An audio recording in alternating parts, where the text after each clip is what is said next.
Did I do that? Did I do that? Did I do that? A simple forward catchphrase from the 1990s that would go on to become legendary. A skinny little nerd equipped with all the cliches one could think of. Tight jeans, braces, oversized glasses, and who could forget the suspenders? These suspenders here took over Friday night primetime television and made history. After receiving a bunch of rejections, Jaleel White and his agent were almost ready to call it quits. Luckily, they stuck with it a bit longer and auditioned for a new show called Family Matters. The producers loved everything about the aspiring actor and offered a contract for a one-time appearance to test the waters and see how things go. In episode 12, the doorbell rang and the world was introduced to the character that would run mainstream entertainment for the next decade. Hi, Mr. Winslow.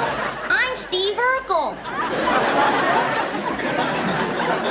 And the rest is history. Everybody already loved the Winslows. Carl, Harriet, Laura, Eddie, and Judy. But that night, the studio audience gave the Urkel character an overwhelming reaction. They loved every second he was on camera. Family Matters now had the one thing they were missing: comic relief. The show would climb the charts and shatter records along the way.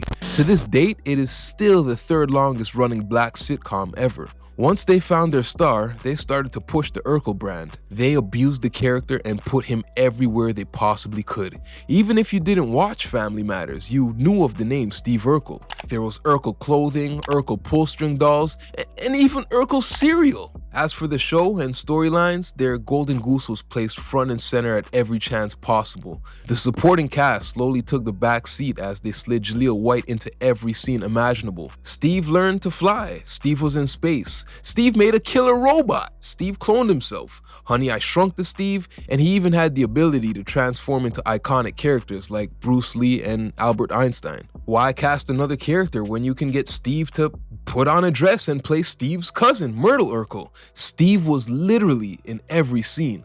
Naturally, what goes up must come down. Family Matters overstayed its welcome and didn't know when to leave the party. Behind-the-scenes friction also played a part in the downfall. Allegedly, after becoming the clear star and gaining leverage, Jaleel White became difficult to work with. At one point, it was reported that White and Jo Marie Payton, the actor who plays Harriet Winslow, almost got into a physical altercation due to disagreements with an episode plot. A fight. I turned around and said, "You want to fight?"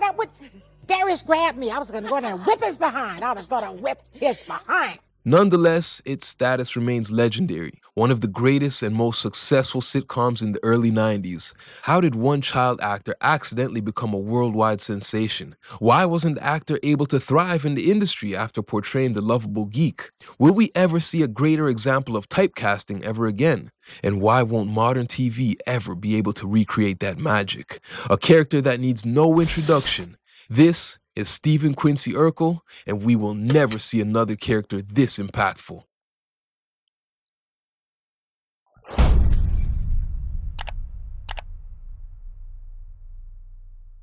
On March 25, 1986, a sitcom titled Perfect Strangers made its official debut. In season 3, they introduced a character named Harriet Winslow. Her presence and sarcastic one-liners led to a positive crowd reception. So much so, they decided to give the character her own spin-off show. Around that time, Reginald VelJohnson was playing a cop in the classic Die Hard film.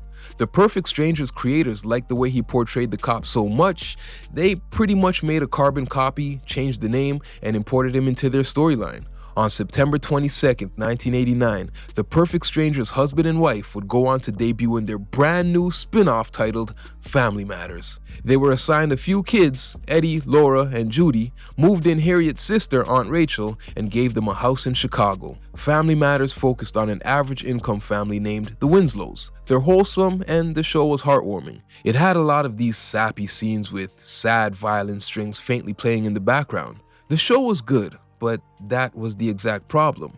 It was just good. Family Matters saw decent ratings and viewership, but something was missing. It needed laughs. Okay, one hand. But when I win, you go home. Deal. Get it? Deal. Believe it or not, Steve Urkel wasn't even supposed to exist.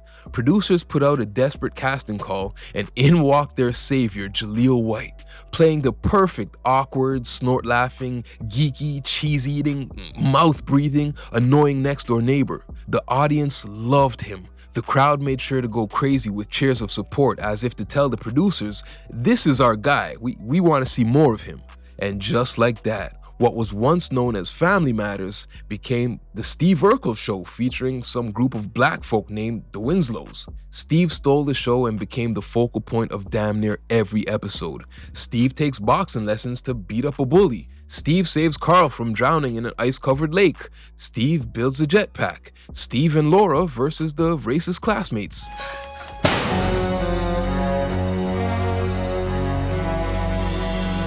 Steve creates an atomic bomb and accidentally ends humanity. Steve becomes a gunslinging cowboy in the Wild Wild West. Steve gets drunk at a party and ends up falling off the rooftop. Steve pisses his parents off and is sent away to live in Mississippi, while his country-ass cousin named Myrtle moves in with the Winslows. Hello, y'all. I'm Steve's cousin, Myrtle Urkel.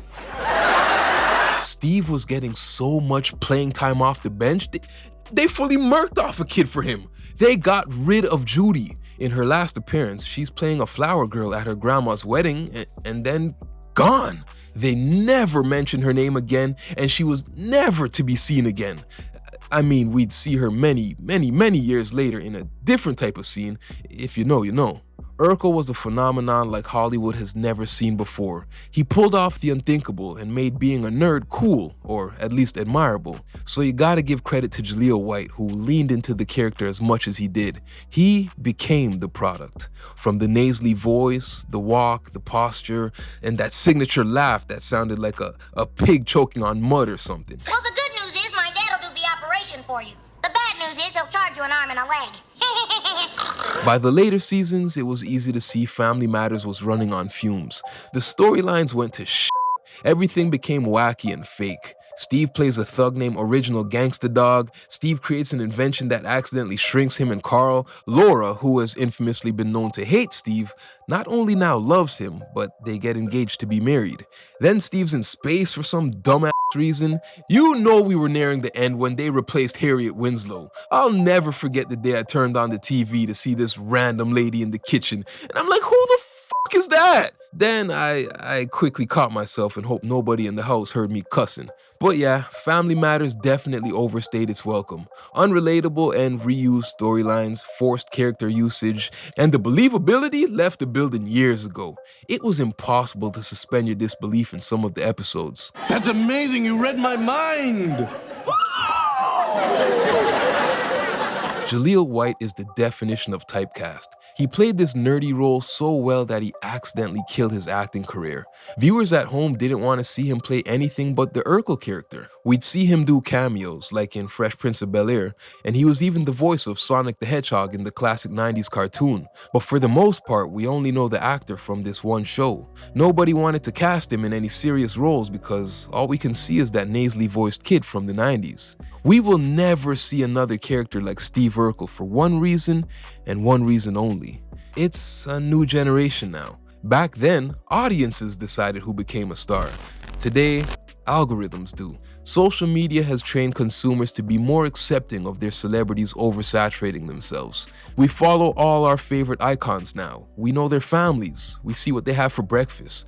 The mystique is gone, and because of that, anything goes. Look at The Rock, for example. The Rock could play a wrestler, The Rock could play a cop, The Rock could play the big burly action hero, a nerd, and even a f***ing tooth fairy. They tried the Urkel formula again many years later with Big Bang Theory, and to my surprise, it had success. I never watched it, not my type of sitcom, but I heard it was pretty popular. But even without watching, I can promise you it's not comparable. And homie who played the nerd, he ain't typecasted. Not familiar with his career, but he could go play some John Wick-like character tomorrow and nobody would care. You could definitely throw my guy in the Marvel universe somewhere and nobody's tripping. Today, Jaleel White is the host of a game show titled Flipside.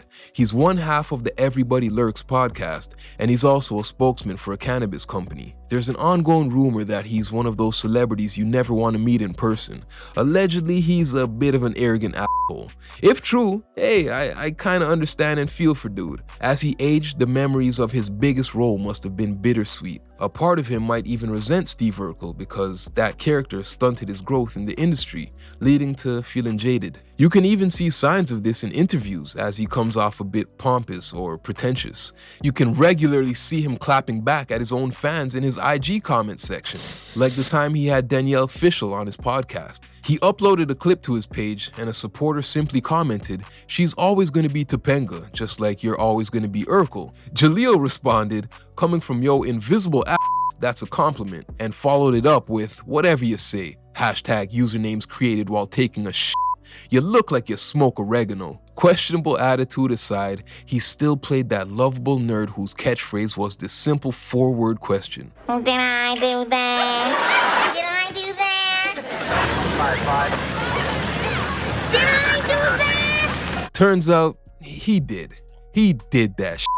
He did that shit at an elite level. And instead of being annoyed everyone wants him to be Urkel, he should be proud we're still talking about that 35 years later. He should take pride in his creation, even though the character sabotaged the actor. At the end of the day, nobody gets the blame. This little kid with a dream could have never anticipated he signed up to play Steve Urkel, possibly the greatest typecast in Hollywood history. Oh, thank you, doctor. No, I'm not a doctor. And that's it for today, guys. If you're still here watching, you are my people and I appreciate you. If you like my Urkel breakdown, drop a thumbs up and consider subscribing. I have a bunch of other videos you might find interesting. Until next time, do what you love. GBE, get better every day, man. I'm the doctor, signing out. Gimme my music. I move in the nighttime. Shit, everything I do in the nighttime. Make one turn two in the nighttime. Zoom from that bright light. Move by my right side. Crew in the spot and it's like 2 o'clock. Wrist never been in cuffs, evident.